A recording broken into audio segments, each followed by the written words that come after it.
Welcome back to Sawtooth Tactical, where we are not very happy with the ATF and their hypocrisy. And the reason that I bring this up today is a few things.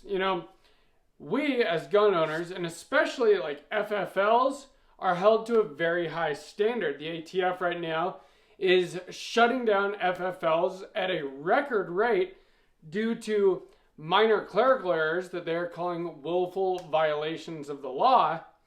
But yet the ATF can get away with pretty much anything, including misleading the public and basically lying to people, lying to all of us about things.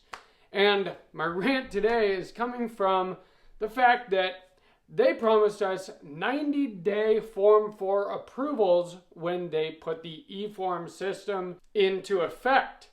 Well, where are those 90-day approvals? We're going to talk about that today. I have my own personal experience that we're going to talk about. So I hope you guys join me. Make sure you're subscribed and let's get started.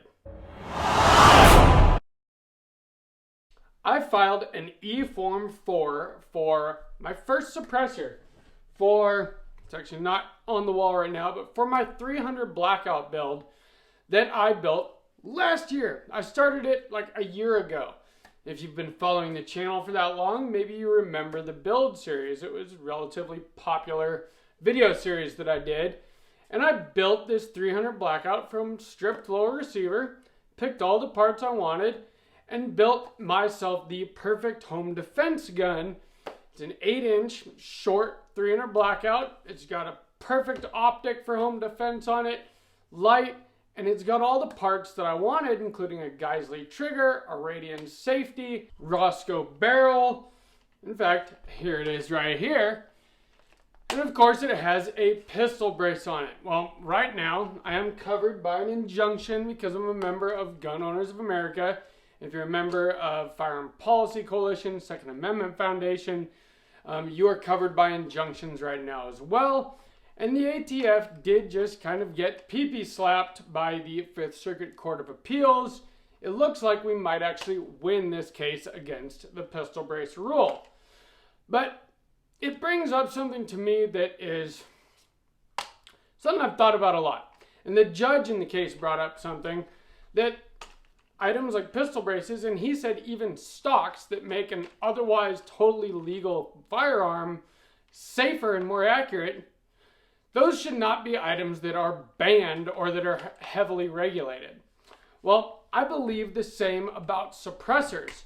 Suppressors, the whole reason that they're regulated in the first place is very antiquated. They thought at the time that they put the NFA into effect, and then later the Gun Control Act, that suppressors were only used by assassins, criminals, whatever.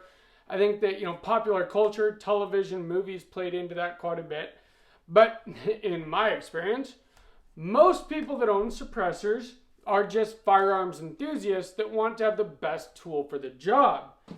300 Blackout is a perfect round for suppression, and that's why it's also a perfect home defense platform, being that it is very effective out of a short barrel, and it suppresses well, because I feel like in a home defense situation, you might not have the time or the wherewithal to put on ear protection. And so if you want to save your hearing and your family's hearing in case you ever, God forbid, had to use a firearm in defense of your home and your family, well, I feel like having a suppressor is a good thing in that situation. I know that there are people in both camps. Some don't believe in suppressors for home defense. Well, I do. I applied for the suppressor for this last October. It is now going on 10 months. 300 days I've been waiting for the last piece to this build. And I think that's absolutely ridiculous. I feel like there's no excuse for that. If I can go into a gun store, fill out a Form 4473, they run a background check, and I can go home that day with a firearm with something that actually shoots bullets, has the potential to injure or even kill a person. Of course, we hope we never have to use them for something like that, but that is the reality of what these things can do. Why does it take a year to get something that literally just makes it hearing safe? To me, that is absolutely ridiculous that suppressors are even on the NFA and regulated that way. But until some kind of action is taken by Congress or the right case goes in front of the right court, that is unfortunately the reality that we deal with. But I don't feel like there's an excuse for it to take so long. And I think that part of the reason that it does is just to deter people from owning NFA items. They don't want people to have suppressors, short-barreled rifles, machine guns, any NFA items, and so they make the process absolutely ridiculous. The $200 tax stamp, that's the easy part. And even that really sucks. A suppressor, an SBR, these are not cheap things. A machine gun especially, limited supply, large demand for pre-86 machine guns at least, transferables. But I think that that's a big thing, and I kind of get it. For a long time, I didn't get a suppressor because I didn't want to go through that lengthy process. Well, I did, and now, and it's even worse. It really sucks when you're looking every day. I didn't look for a long time. I just kind of forgot about it. Once I hit that 7-month point, which is what the ATF is saying on their website, like 210 days for E-Form 4s is what they're saying the average approval time is right now. Well, I'm like 3 months past that, and I'm sure many of you are as well, and many other people. And something needs to be done about this. When Director Stephen Dettelbach went in front of the House committee a few months ago, and they were talking about pistol braces, the pistol brace rule, one of the things that was brought up was that, NFA approval time.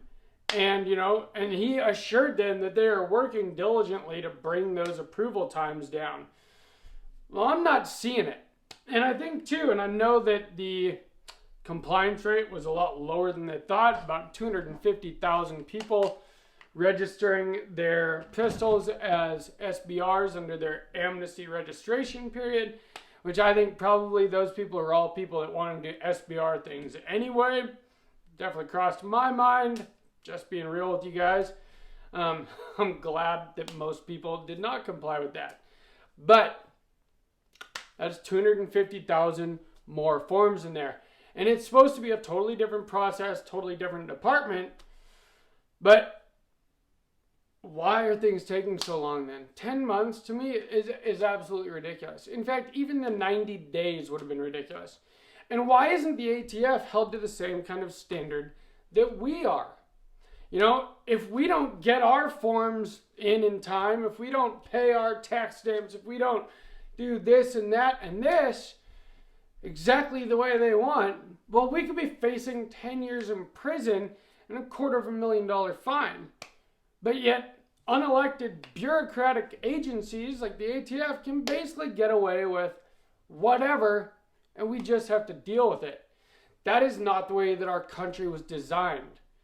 The Constitution was meant to limit the government so that our rights did not get trampled on. It literally says shall not be infringed in the Second Amendment, and the Second Amendment was second for a reason. It is that important. It's what protects all of our other rights. And all I see is infringement after infringement after infringement. The NFA is an infringement. The pistol brace rule is an infringement. The frames and receivers rule is an infringement.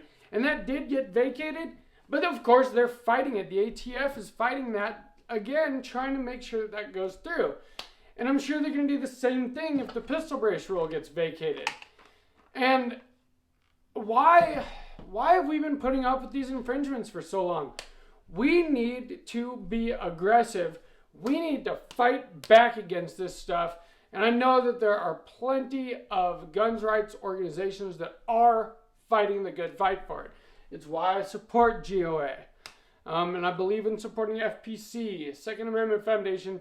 There are quite a few good ones. And some that are not as effective. And I know that they are fighting the good fight. But it just gets frustrating to me. And I wonder how many of you feel the same way. Please let me know down in the comments what you think about this and what you think that we need to do as a grassroots effort, the people of the United States of America. What can we do to fix some of these things, to get rid of some of these infringements that we've been living with? Because gun laws don't affect law-abiding citizens, or excuse me, they only affect law-abiding citizens. They don't affect criminals, and so really they don't do anything for the greater good. They don't do anything for public safety. None of these infringements do any of that. Criminals are going to put switches on their Glocks and be dangerous and do criminal shit with them. That's what criminals do. They don't care about the gun laws. They're already committing violent crimes with those guns anyway. That, you know, they understand the consequences of their actions if they get caught. They're not worried about if they have the wrong kind of attachment on the back of their AR pistol. They're not worried about, you know, I don't think any of them are using suppressors because it's too much of a process to get them. It's not worth it for them. It doesn't make sense. So all of these infringements only affect people that aren't violent, that aren't a problem in the first place. And I know this sounds like I'm ranting, but it's just something that is frustrating me more and more the longer I don't get my dang suppressor. And I'm sure I'm not the only one. So let me know down in the comments how long you've been waiting for a suppressor. I would love to know. If you enjoyed this video, please like, share, and subscribe to Sawtooth Tactical. And from Sawtooth Tactical, stay strapped or get clapped.